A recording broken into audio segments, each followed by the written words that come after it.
Week. Woo! It's been an awesome week for me too, and I'm really excited to introduce our new guest. But first, I want to do a few thank yous. Obviously, we have to always thank the boosters. So if you have anybody in your family who is a booster, let's give them a round of applause and give them a hug at home if one of those boosters happens to live in your home. Also, I want to thank the Fremd administration for supporting us, the Fremd English department for all the incredible work they do, and especially our new crowned Writers Week organizers, Gina Ank and Russ Anderson, who've done a great job this week. A few reminders, I know you know this, but please take out your iPads, your iPhones, or whatever, and turn them off so that you can give your full attention to our writers for this week. So, today, I am here to introduce Kat Banakis. Kat holds a BA in Religious Studies from Yale University, a master's degree of divinity, I cannot speak today, also from Yale University, and a high school diploma from Fremd High School. Kat is a 1999 graduate, and we are really proud of her. She is currently a priest at St. Luke's Episcopalian Church in Evanston, and she has written a book called Bubble Girl, An Irreverent Journey of Faith. Her book is awesome. When I read it over a year ago, I just could not put it down because she shares so many personal stories to tell us about her journey from being a kid in, living in Texas and living in Palatine. I'm sure she'll tell you all about her background. But then ending up as a priest, how does that happen? Some of the stories she shares are really funny, and she recounts tales from her high school days, which is, really near and dear to my heart because I knew Kat when she was here, and I know a lot of the people that she knew because she was a part of the theater program here at Fremd. But she also tells some stories that are poignant and sad and heart-wrenching, and that combination made her book impossible to put down. Her book will be for sale afterwards. If you want to come up and say hello, take a picture, get a book signed, or purchase a book, her books are $15, and you can get them right up here. And I think that's about all I have to say because I know she has way more to tell you about herself than I know about her. So without further ado, Kat Banakis.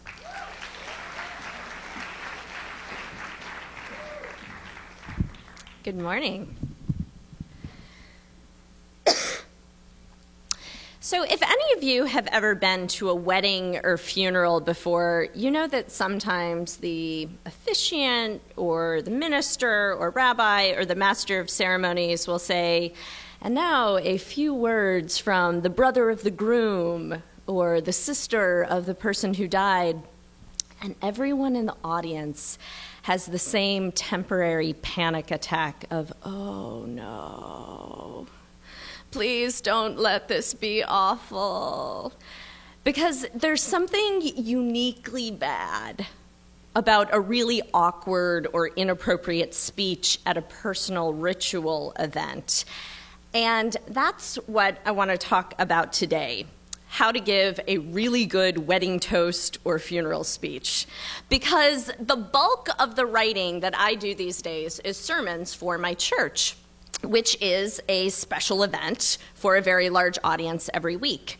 And I want to talk about how to do a really solid special event speech. Because while public speaking may not be your thing, and it's not everyone's thing, at some point, someone you know and love will either get married or die. And in either case, you're going to be asked to say something, a toast, a eulogy, something. And what separates a really good speech from a really not so good speech isn't that great, but it makes a huge amount of difference. And so I thought that the easiest way to do that would be to go through a really brief speech, a short sermon, if you will, and then talk about what just happened so that you can see under the hood a little bit about how these things get put together. So the structure is going to be speech, analysis of speech. And there are lots of structures for doing good speeches at special events, but I'm going to recommend a tried and true formula that goes like this. You set up a story, you tell a story, just one story, and then you say a little bit about the story you just told to interpret it for your audience. So those of you who had second period English last year heard me at Writers Week, and you may recall that I talked about how being a writer gives you the power to interpret a story and say what it's about, and to determine the hero and the villain. And this year, I'm going to build a little bit about that to say, yes, you get to say what the story is about, but specifically, you're saying what the story is about for your audience, for the people who are at the wedding or at the funeral. And to talk about this, I'm going to use a Bible story because it's the material that I deal with. And because I'm going to tell part of a Bible story, I have to pause for a minute and give a caveat. And that is that I am not trying to convert you to Christianity. I am going to read a story from the Bible and analyze it because it's my profession. This is what I do. I read and discuss old texts that some people consider to be religious. So I'm speaking only for myself, not anything on behalf of Fremd or District 214. And we're doing this as a rhetorical, that is public speaking, not religious exercise, okay? All right, so setting up this story. Sometimes in these old stories, Bible stories, myths, fables, anything like that, people have really, really magnified qualities, right? And that's true for the main character in this story. His name is David. And David is not just handsome. He is the handsomest. And he's a good warrior, but not just good. He is the bestest warrior that ever was. He slays every opposing army and secures land. And he is a man with appetites that he wants met. At one point, he sees a woman he likes and makes sure that her husband is killed the next day. And so, these are really, really magnified characteristics. So David is handsome and battle accomplished and wife-taking. The other character in the story is a man named Nathan, who is one of David's advisors. And he's just very good and boring. That is his only role. He never does anything that rocks the boat. He interprets God's messages to David, and for various reasons, God doesn't speak directly to David, so that's Nathan's role. And it was a big thing at the time that you'd have like a God interpreter. And the other thing you need to know for this story to make sense is that there is a lot of tribal warfare going on. And those are the battles that David's really good at.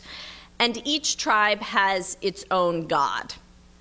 And one of the ways that you show to other tribes that your God is the best is that you build a temple or an altar for them. And that's because it shows that your God is powerful enough that you could stay still long enough not to be in battle. To be able to build something out of bricks or wood is a big thing because it means no one's attacked you in a while. Your God is that awesome. All right, so here's the story. This is from 2 Samuel, which is part of the Hebrew Scriptures. When the King David was settled in his house, and the Lord had given him rest from all his enemies around him, the king said to the prophet Nathan, "See now, I am living in a house of cedar, but the ark of God stays in a tent." Nathan said to the king, "Go, do all that you have in mind, for the Lord is with you." But that same night, the word of the Lord came to Nathan. "Go and tell my servant David, thus says the Lord, are you the one to build me a house to live in? I have not lived in a house since the day I brought the people of Israel from Egypt to this day, but I have been moving about in a tent and a tabernacle. Wherever I have moved about among the people of Israel, did I ever speak a word with any of the tribal leaders of Israel whom I commanded to shepherd my people, saying, 'Why have you not built me a house of cedar?' Now, therefore, thus you shall say to my servant David, thus says the Lord of hosts, I took you from the pasture, from following the sheep to be prince over my people Israel, and I have been with you wherever you went, and have cut off all your enemies before you. And I will make for you a great name, like the great ones of the earth. And I will appoint a place for my people Israel and will plant them so that they may live in their own place and be disturbed no more. Evildoers shall afflict them no more, as formerly from the time that I appointed judges over my people Israel. And I will give you rest from all your enemies. Moreover, the Lord declares to you that the Lord will make a house. When your days are fulfilled and you lie down with your ancestors, I will raise up your offspring after you, and you shall come forth, who shall come forth from your body, and I will establish a kingdom. He shall build a house for my name, and I will establish a throne of his kingdom forever. I will be a father to him, and he will be a son to me. Your house and your kingdom shall be made sure ever before me. Your throne shall be established forever, in accordance with all of these words and all this vision. Thus Nathan spoke to David. So, what happens here? Handsome, accomplished David comes home from battle. He decides he's going to build his God a proper temple because his God is so good. But David's God, who we'll call the Lord, has other ideas. David is not going to build the Lord a temple. David's son will, but not David. And it's really easy for a Bible story to seem very far away because it's written thousands and thousands of years ago.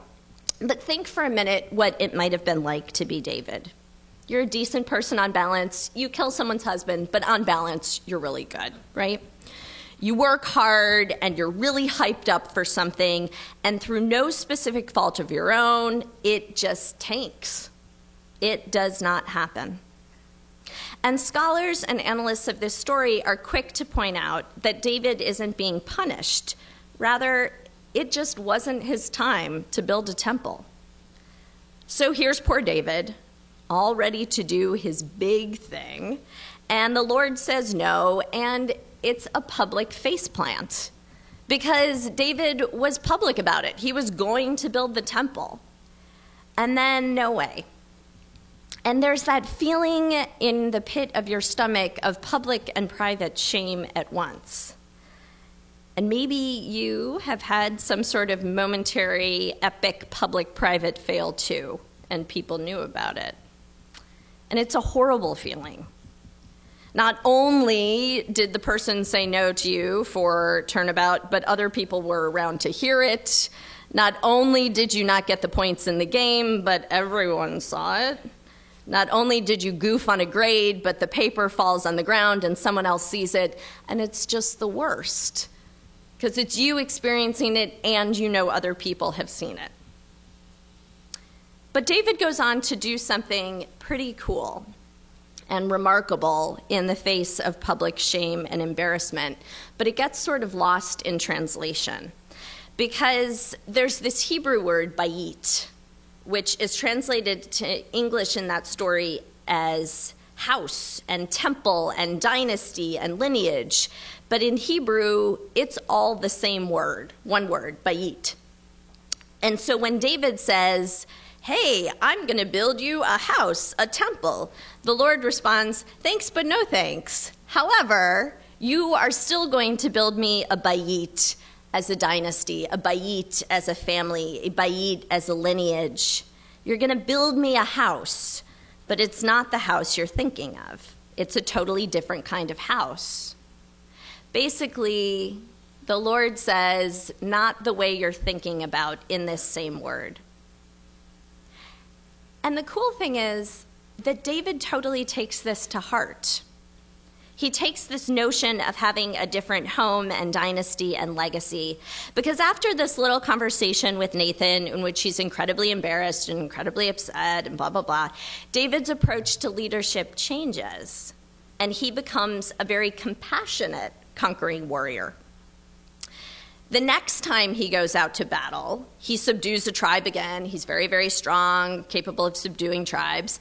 And then he says, is there anyone here to whom I may show kindness? which is not typical of a tribal leader. And the following time he goes out, he again slays another tribe, and he goes to their leader and says, I want you to know that I will deal loyally with you. And there's something about this that David manages to start to think about his home and his lineage differently, and that people will remember him by something other than a physical temple. They're going to remember him by his reputation. And I think that there's a lesson for all of us in that in those moments of public and private shame, which we all have, sometimes the best, most powerful thing we can do is reframe for ourselves what success is going to be in the long term. David had to have a new understanding of Ba'it. And we have to figure out then, okay, if not this, in this horrible moment, how do you still have fun at a dance or athletic success or academic success? And maybe it's that you've reached a different personal record, or you managed to get the concepts in the chapter, or just figure out what the teacher was looking for. Because we all have to adapt our notions of success when we get disappointed. And David gives us a model of that. Okay, end of speech. Way longer than you would do at a wedding or a funeral, right? But it's giving you the same structure. You tell a story, you set up to say why you want them to listen to it, you tell it, and then you interpret it. So if it's a wedding speech, you would be telling a great story about your sister growing up and something like that. If it's a funeral speech, you would be talking about the dead person and then what the story might mean in terms of their life and legacy and what everyone could learn from it. And the difference between a speech at any of these things and a really good one is how you contextualize it for your audience. Because the story is going to be the same no matter what. But what you decide to say it means depends on who you're talking to. And so when I'm building any of these things, to start with the story itself, I think of it in 4 different lenses: behind, in, around, and in front of, which I realize sounds like a Spanish class preposition exercise. But behind the text is the historical dimension of the passage. That's what's happening historically at the time, so that we have a sense of what the text is going to mean. And then we look in the text for what the literary elements of it are in translation. So that's the part about the extremes of the characters. We look around the text for what the text means in terms of how it's interpreted in history by scholars. And then we look in front of the story for where that leads us and where we're going. And that's really the part where the audience interpretation comes in, because I'd probably still make the reference to Ba'it and the gods, no matter who I was talking to. But the examples depend on exactly who your audience is. And the thing of it is, it's really hard to remember when you're doing these things, and I fall short every day of the week on it. But it's hard to think about speaking to a large group in remembering that your audience isn't you, because they all learn in different ways. And there's this scholar of learning styles at Harvard named Howard Gardner, and he talks about a number of different ways that people learn. So I think a lot about emotions and internal impact, but other people think in terms of pictures or logic or interaction with other people. And so for the logical people, you always want to put in a little bit of if X, then Y. And other people are musical, so you want to have rhythm. And other people are touch-oriented. So when I talk about what the feeling is like in the pit of your stomach, that's for people who are super physical. And other people think more in terms of how you interact with people around you.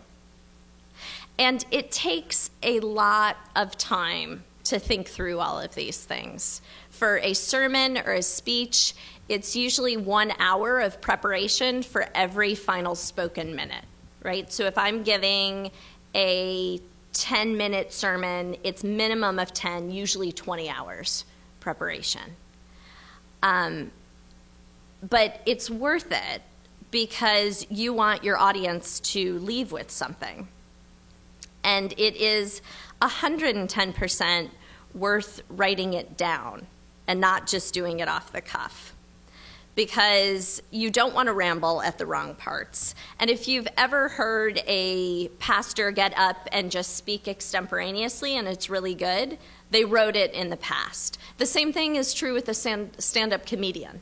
They all wrote that down at some point and practiced it, even if they've gotten to the point of memorization. And the final part about being attentive to your audience is giving it to somebody else before you give it to your audience. I read every sermon that I'm going to give on Sunday to my parents over the phone on Friday or Saturday morning. They've heard a lot of sermons.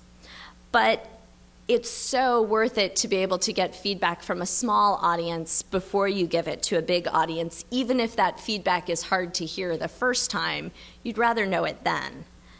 I wrote a completely different version of this and gave it to my boyfriend, and he was very quiet.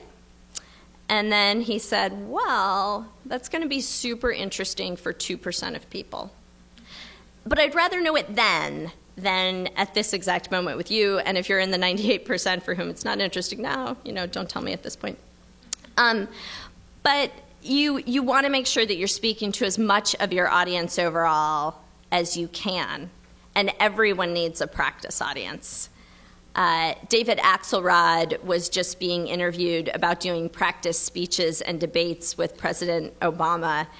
And so, even when you're at the top of your game, you still need a practice point, because things are less magnified and more magnified when you put it on paper than when you're speaking. You'll start to cry at moments you didn't think you would, or people laugh at points where you're like, I didn't think that was funny. And it can mess you up if you're not used to the rhythm of things. And I'm so sorry, I just lost it. Oh, and the final thing, which is actually important to this relevant moment, is that if you're going to err on the side of long or short, you always want to go short. No one will be upset if you happen to sit down before things are over, but they will remember if you rambled on for a really long time. So that is the secret formula of funeral and wedding speech giving. So contextualize, set up your story, tell your one story, say what it means for the people, and then sit down. And it is a totally different kind of writing to write for the ear versus the eye. By which I mean, when you're reading something, you can follow it really, really well for a long, long sentence. But when you're speaking to an audience, you have to keep your sentences super short, because people can only retain about 10 words at a time, which is actually a pretty short sentence. And to demonstrate that, I'm going to read a little bit from the book I wrote for a story that takes place in this very auditorium. Some of you who were here last year will have heard it, but I want you guys to hear the difference in sentence structure for something that's written for the eye, which is meant to be read in a book, versus something written for public speaking, where things are much more succinct. Okay? So just give me 2 seconds.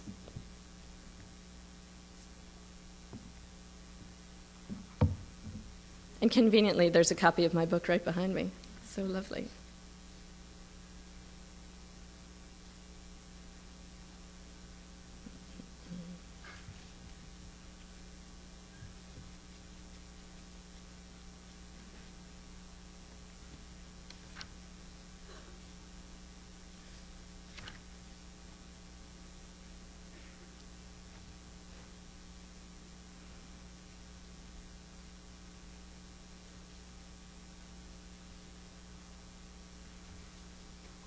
Okay, the only thing you have to know for this story to make sense to you in this immediate moment is that your chairs that you're sitting in here used to be orange. That's it. All right. My first kiss was staged. 3 sections of orange upholstered seating spread out like a fan of the high school auditorium. I played Bella, the mentally off aunt in Neil Simon's Lost in Yonkers, and Fareed played my romantic interest. We were both 16. It was romantic, really, surrounded by our classmates in historical costumes that smelled of other people's sweat and pancake makeup. And we held off on actually kissing as long as possible. In the rehearsals, we marked the blocking for the kiss, just facing one another and puckering up and then quickly turning away. Fareed's parents had emigrated from Algeria when he was an infant to escape civil war. And he had a habit of applying chapstick, licking his lips, and then kissing the air. And when we finally kissed, closed mouth, at the final dress rehearsal, my lips came away shiny and wet as if I had been bumped from behind right before I was going to eat a forkful of chicken. And kissing was perhaps the natural progression after spending nearly every day after school and rehearsal for something or another, every Saturday between October and March at some theater competition, and many school dances straddling him in public. Let me explain. Because I have pictures taken in front of fireplaces at my friends' homes to document each of the dances, groups of braces, and various satin dresses, I know that I had dates to other dances and even went stag to homecoming one year. But Fareed was my dominant and default date. Our signature move on the dance floor was a swing-style partner lift that we'd learned for a show choir medley. I would get a labored running start and then jump up onto Fareed, interlacing my fingers behind his neck while bracing my forearms against his collarbone. And using the momentum from my running, he'd swing my legs to his left and to his right and straight up to gain force for the big move. And then I would swing and straddle him and end ideally in a stand. Sometimes there was a roll to make it look intentional, but ideally it ended in a stand. I liked our move. Fareed loved our move. And we agreed that it was a skill that should not be limited to a staged Broadway melody in matching sequence. We adapted for straighter skirts by eliminating the straddle, and we took this show on the road because it made any 8-count song even better. None of the theater crowd was exactly surprised when Fareed came out of the closet our junior year. We weren't sure how to react, though, when his parents kicked him out.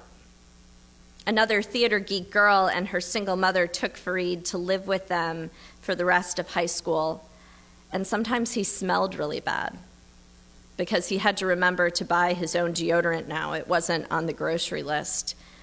And in a household of all women, sometimes he'd just forget. Maybe, I thought, when it first happened, maybe his parents were just being Algerian. But Algerian didn't count for what happened one afternoon when he asked me to drive him to his parents' house to pick up some clothes he'd left there. I'd driven Fareed home 1,000 times before. He didn't have a car and was a complete ride hog. He never offered to chip in for gas and never once invited anyone in. He'd just jump out at the curb.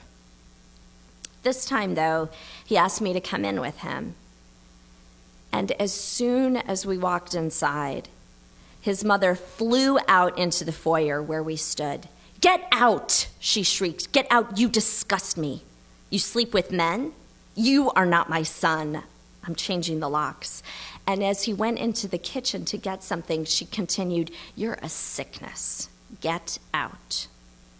And then she turned to me, pointing her finger at my chest and said, "And you? Are you like him? Do you go with women?" And I didn't know what to say. Fareed told me quietly, "Go to the car." And I sat in the front seat of my parents' minivan, the car I had just learned to drive on, and pulled it forward a house length, idling and shaking. And arms full of clothes, Fareed climbed into the passenger seat a few minutes later. "I didn't think she'd do that if you were there," he said. I have never before or since witnessed such vile hatred directed at a person outside the context of a scripted play. But this was real. Maybe, I thought, his mother was just fitting in with the neighborhood. One of the other guys I went to a school dance with had a sister who came out while we were in high school, and he heartily supported his parents in kicking her out of the house, and they were all redheaded Catholics who had been in Chicago for generations.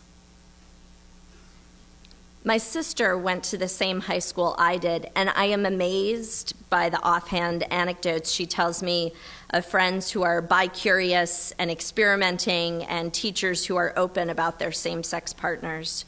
But when I was there in the 90s,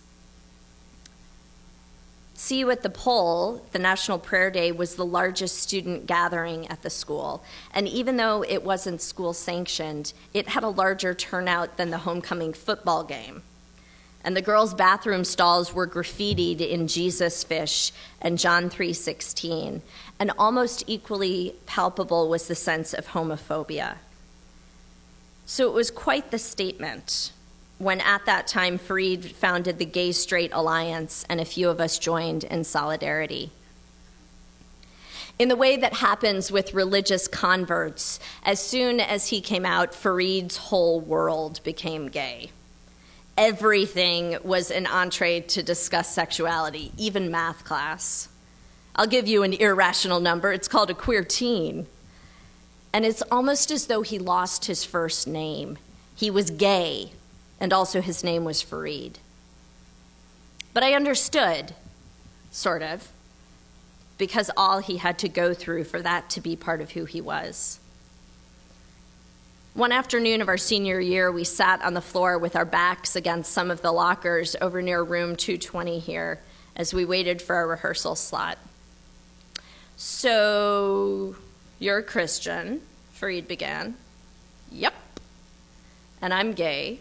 "You're way gay," I corrected. "Way gay," he agreed, and then fell silent. And he played with the lock on one of the lockers above his head. "Do you think I'm going to hell?" "Nope." Because the Bible, and before I could stop myself, I exploded. Jesus says jack about homosexuality in the Bible. Some people will say horrible, hateful things to you, and I won't, and I'm sorry they will, but I won't. Who you are is not a sin. And then we sat quietly holding hands until the practice room opened and we went in. My resolve that day was cemented years later on an otherwise forgettable February day when I received an email informing me that Fareed had committed suicide. Fareed is unique to me because he was my friend, but he's not unique statistically, or at least wasn't. And when I read scripture, when I read Bible stories in light of questions about sexuality, Fareed, my dead friend, is my lens. I read scripture hoping that I will find something that will make him want to live, to reassure him that he was created in the image of a loving God. And I look for interpretation that will reinforce love of God and love of other people. And it goes on. So I wanted to share that with all of you because both because it takes place here, which is really convenient, but also because I don't know if you could hear that sometimes the paragraphs in written writing are really long. And if I was writing the story to give to you and to give it as an oral presentation, it would be much shorter. The dialogue would be remembered in shorter sentences, and it would be faster quips, because that's what you need when you're giving something orally. When you read it on a page, you can stay with it a lot longer. We have about 5 minutes. And so I would like to do a little bit of Q&A with all of you. So if we could bring up the lights just a little, that's so much better. Because I have some time, and I would like to chat with all of you. So if you have any questions, I'd love to hear them.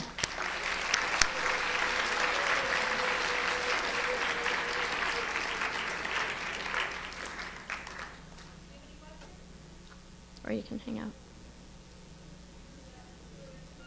Yeah. My favorite, that's tough. We did a really good, in my opinion, super fun version of The Wizard of Oz, which was great, and I got to be the Wicked Witch, which was really fun. And then we did a British piece that I'm totally blanking on the name of. We had a director here at the time who loved British pieces, and so there were a bunch of them. And there was a really fun one there. But when we did The Wizard of Oz, we had pyrotechnics. You know, you could, like, things would throw out flames. And the tech guy who I got to work with was really great, but had a heart condition. And during one of the shows, I accidentally lit him on fire, and that was problematic. But it was also worth it for the green pancake makeup, which was fantastic.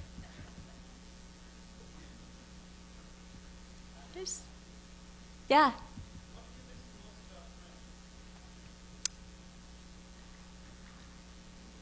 I miss how many different things you get to do in a day in high school. And that's not unique to Fremd, but, like, you know, you get to do English and then science and then history, and you get to see friends in between, and it's all mashed into a day, which is really, really fun. Sometimes it's exhausting, you know, because your brain is in one space and then you have to switch. But working post-school is a lot more isolating, both in terms of there's not people around, and you're kind of doing one thing for 6 hours, more or less. And I miss, like, oh, and now I have to pretend to understand math, and I will have to do that.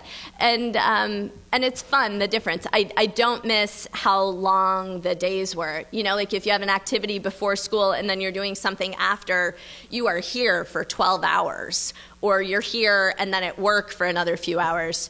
And my days are shorter now. And I work 3 jobs, and my days are shorter now than when I was at Fremd.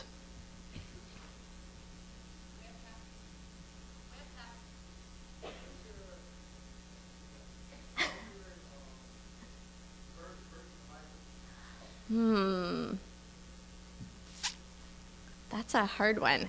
I mean, so the shortest one, which is the easiest, and a lot of people know the shortest one, is Jesus wept, which is convenient because I can remember all the words, but also because I love the idea of a God being such a human that they had the full range of human emotions, and really dealt with life as it is, and a God who knows what it's like to be happy and sad.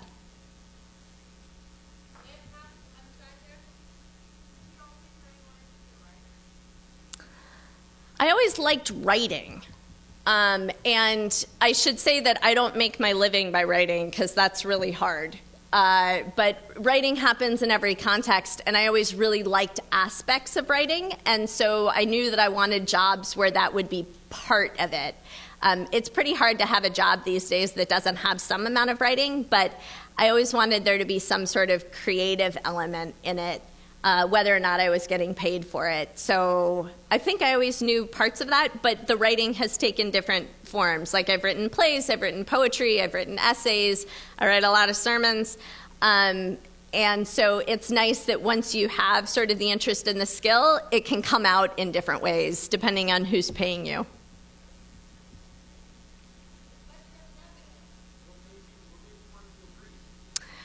That's a great question. I love what happens in churches, which is a bunch of people coming together, and other religious communities, not Christian specific, but it's a bunch of people coming together week over week to try to be good to one another and try to make the world better.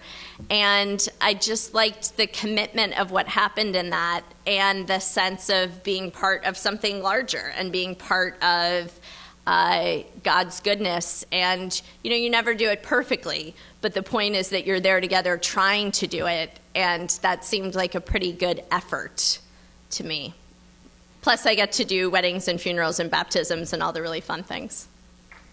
Okay. Great.